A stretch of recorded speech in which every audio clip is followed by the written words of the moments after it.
Alisa, Shtykar, interview, scene 1, take 1. Hi, we're here at the Eagle Gallery on Francisco Boulevard in Redondo Beach, California. And this is Arting About with Dr. Robin Scott Peters. And today we are here to interview one of the 6 artists who will be part of our gallery showing on April 1st up in Northern California.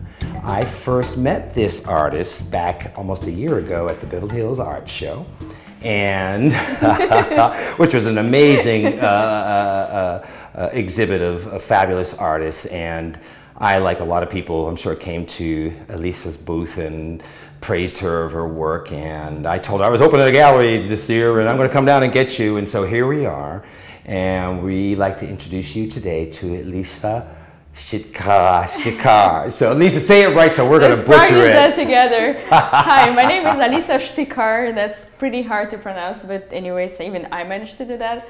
So, and I'm from Russia originally, and I'm pretty recent here, so it's been 4 years already. This period of my life became really excited for me because you know, I just started my career and I started painting and I just stepped on my own road. So you said 4 years ago you came here from Russia. Where in Russia?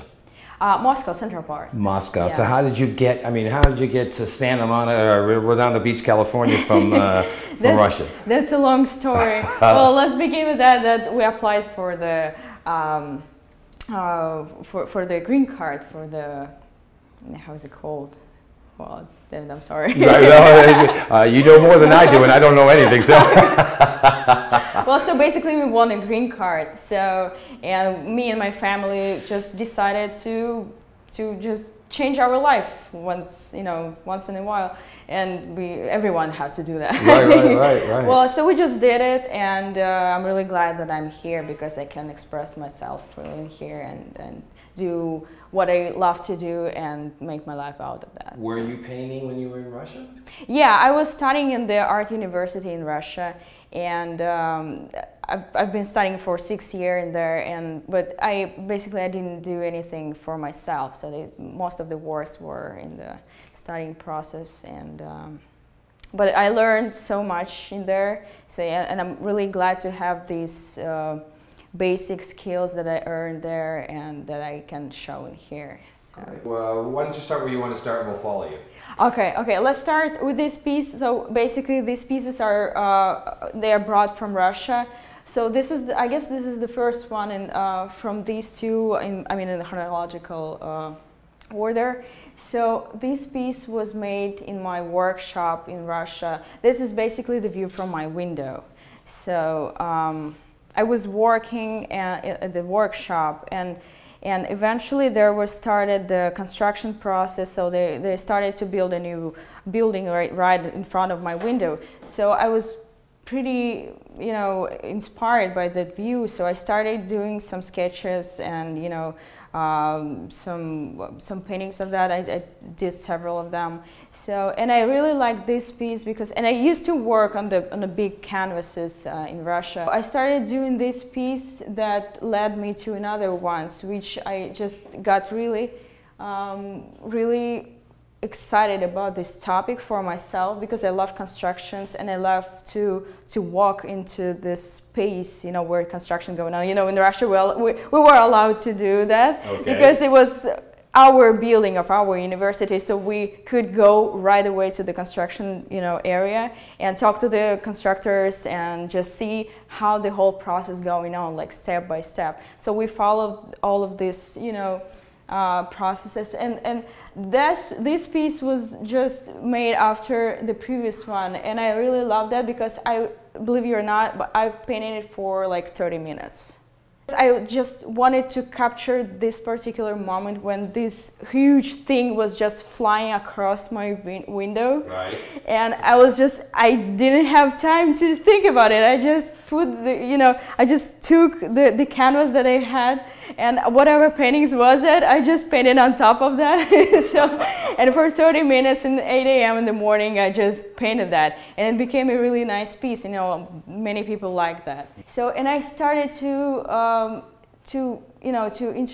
be more interested in this construction, probably in history. So how this process going on throughout the history, especially in Russia, because we have like all these huge buildings like in New York. Also, they have similar constructions and similar architectural structure. So, and in Moscow, there is the famous Moscow University. It's like the famous university in Russia. It's like the huge building, very similar to New York's one. I don't remember which one, but it's like it was built during right after the World War II. So, and I really like to walk in this area, and I felt so calm, and I just meditated in this area. And I thought probably that would be a nice idea to like get to know how it was built, like to find out what was the history behind this building. And this is the more important work for myself. Okay, and why is that? I mean, what is it about this? Well, because I put so much energy in that, and I really love this building by itself. I know for some reason I found myself really close to this particular building because it has so much energy in, power, education, in, the history, and there's so many history behind it. I mean, because all of these people who were constructors, they were actually prisoners. So the whole idea of this painting was that these people are, since they were prisoners, they were sent to the highest part of the building to do their work, so they couldn't run anywhere. So basically, they saw the free space around them, but they couldn't run anywhere. This was the last work that I did in Russia, and then when I moved to the United States, I kind of started to search the same area of interest, the same mood that I wanted to follow, to experience again and again. And eventually, I just went to the LA Harbor. And I found out for myself that I found the same feeling that I had before. So I started painting the harbor, Lake Harbor. So this is the series of painting that reflects my mood from there, because it's very, very busy atmosphere, very, lots of movement in there, lots of feeling. You feel this energy of movement, of exchange, the energy between continents, between people. And I did, from this series, from this construction landscapes, I did this one. It's pretty recent, so it's kind of, it reminds me of my of the city that I was born in, and the city is very young, so it was founded on probably hundreds of years ago, and it was called like city of youth, city of young people who actually built the city, and they still live in there. So this is called New Town. So basically this is the whole area. It's winter, it's very cold in there, but still there's a process going on. So building for the new future, for the new generation. So. Now I'm noticing some interesting, like these pieces here with the harbor, a lot more color. Even though the color is muted, I mean, there's still a lot more color. So, so talk about your use of color and how you're motivated by use of color. Well, definitely, as you said, I felt for myself that I changed my palette like completely when I moved to the United States, because especially Los Angeles, it has so much, brighter colors than we have in Russia. Right. So this is, totally expressed in these pieces. So actually, honestly, when I moved here, I couldn't paint for the first time because I just couldn't mix the palette. I tried to mix, my colors that I used to have on my palette, but they're completely wrong. So then I started to use, I started to express more myself and the color, to open them and use more open colors and more, brighter things, and and I really like this piece because it was so new for myself, and I know, I think it's wonderful. So I see this car here. Yeah, this car, it has the whole story also, because I had one painting of a car which I sold in this gallery. I had the painting of the car painted in Russia, and it was so nice. It was so old car standing on top of the garage. Maybe you remember that from the last show. So, and this car was like a portrait of the certain kind of person. You know, it has so much of her, I know, its own personality. Right, right. So I thought probably that would be nice to do a series of painting of cars. So, you know, in comparison to portraits of like people portraits, so because they have so much of their own personality, so much of their own character. Right. So these were two pieces together, but one of them was sold. So I have only this piece left, and this is the Chevrolet 57, very, you know, famous car, and you know, all the people just say, "Is it Chevrolet 57?" So yes, yes, that is. Of course it is. Right, so it's pretty recognizable as well. All right. Now this is completely different from everything else we've seen so far. Right. It's completely different, you know.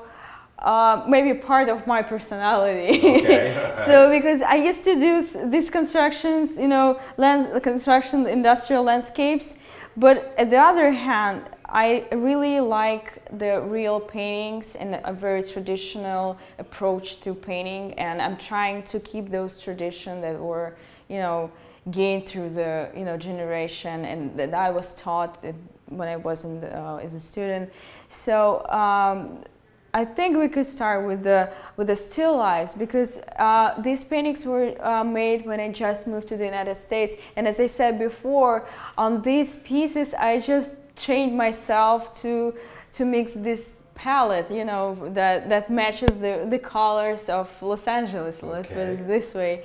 So that was a series of paintings for one restaurant in Lancaster that I lived previously in that area. Okay. So, and each of these still life represent some, you know, some period of my life, because we lived in the house, and most of these products we either grown by ourselves, or there was, you know, something representing of my life, of my personal life. So, and I really like the still lifes for myself, because, you know, this is something that you, this is just a moment of your life. So this is something that you see for right now. This is something that you have, and this is something that you can show to someone that, you know, express, you know, this particular moment. Another thing that I find really interesting about your work is your ability to go from suggestion in terms of line, and for example, this gentleman here, his face, you know, gray, you get the profile of that face, you don't have the specificity, you know, but yet we come over here and we get this wonderful piece of crab and, you know, our lemons. And so what was exciting about seeing your work was your ability to go, you know, in many different ways. Some people can do, you know, something that's maybe more, for lack of a better term, impressionistic, but can't get to something much more detailed. So, so how are you, when you're working as an artist, and you're jumping from one sort of style to the next, what's happening inside you? I mean, what physical or emotional changes, or art, maybe there aren't, but from working on this piece and the specificity compared to the still life, I mean, is there a difference in how you approach it? Of course. I mean, when I decide to do something, I don't think of that. So I just have the certain, you know, image in my head that I can see on the clean canvas, and I just, you know, just start doing it, just start finding it, you know, on the canvas area, you know, trying to find this image that I have in my head. These are the very recent work. They weren't even posted yet anywhere. So I recently started working on the printmaking, and I'm just trying to learn some more styles, more techniques.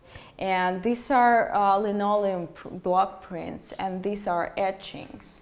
And when I started doing printmaking, I was searching through the images that were made. You know, this technique was very popular during the World War II and in, you know, the 40s and 50s. And I tried to keep following kind of in this direction, because this technique is so about this time, about the war, maybe post-war. And for me, this period is the most exciting period for myself. I'm really inspired into that. You know, this post-war movements, like to growing, to, you know, start building the new future, new, you know, generation, to teach them how to create the new, better life and all of this stuff. So I started doing this. This works in, you know, following this style as they had after you know, the war, as they had the propaganda posters and all of this works. So, but I just created some, you know, the plots for myself. Like, for example, this woman, she's like also the probably constructor building on, because everyone worked somewhere, you know, everyone, even women, they did really hard work in their life. So she's kind of representing the femininity of this period. It was a strong woman, you know, doing something, and she looks to the, you know, brighter future, to, you know, she looks forward to do something great for her nature, for her country. You say this is work, you did this on linoleum. Yeah, there was linoleum cut and then painted and printed on the paper. Talk a little bit about that process. You know, how's that, I mean, what's the ABCs of that? Well, basically you take a piece of linoleum and then carve it, and it became really nice, you know, carved surface. So it by itself, it could be as an art piece, and I really like that, how it looks, because it's so, you know, you see the graphics as it is. So and then you paint it with several colors. For, like, here I use two colors because it's like representing this style of those posters, and like black, white, and red, more powerful colors. And then you put it into the press and roll it, and the linoleum press the ink on the paper. You're very methodical about, you get an idea and you're really working through it. I mean... Well, yeah, you know, I was thinking about the process that I go through every time, and I can't describe. Probably I would describe it like, for me, in my opinion, the artist is, this is something that transfer through itself the energy, or I don't know, the power of the muse, I don't know, how can you call it, something that you just transfer, something that you get and you put it to the canvas or paper. So when I do something, I don't think, I just let it go through me. And as I told you before, when I look at the canvas and the empty, you know, clean canvas, I see how it's gonna look like, and I don't think of that. So I just started, I'm starting to follow what I have in my head. Mm-hmm. So of course I have some inspiration from, you know, some part of my life, and something happens, and I think that would be nice to express. But when I think about it, I can't create anything. It comes by itself. Right. Yeah. So probably I have an idea of, like, with the harbor, it would be nice to paint harbor, right? But what exactly would you paint? And then I sleep with this idea, maybe like for a month. Maybe like I became a lover with this idea. Okay. And you know, and eventually it just comes in, and you do that. Yeah, this is the last piece. This is the commission. This is the portrait that I made for a really lovely woman. And this is the very I was painting this painting for 9 months, probably. Wow. Yeah, this is the most. This is the work that I've been working on you know, so many times that I even thought that I'm not gonna finish it at all, never. So because right, because I'm trying to satisfy myself with the look of the painting, and I couldn't find this painting for myself for a certain reason. Maybe because it was a commission, or I don't know. So working from a different approach. For a different approach, right? And I knew what this person likes, and I knew what did she want.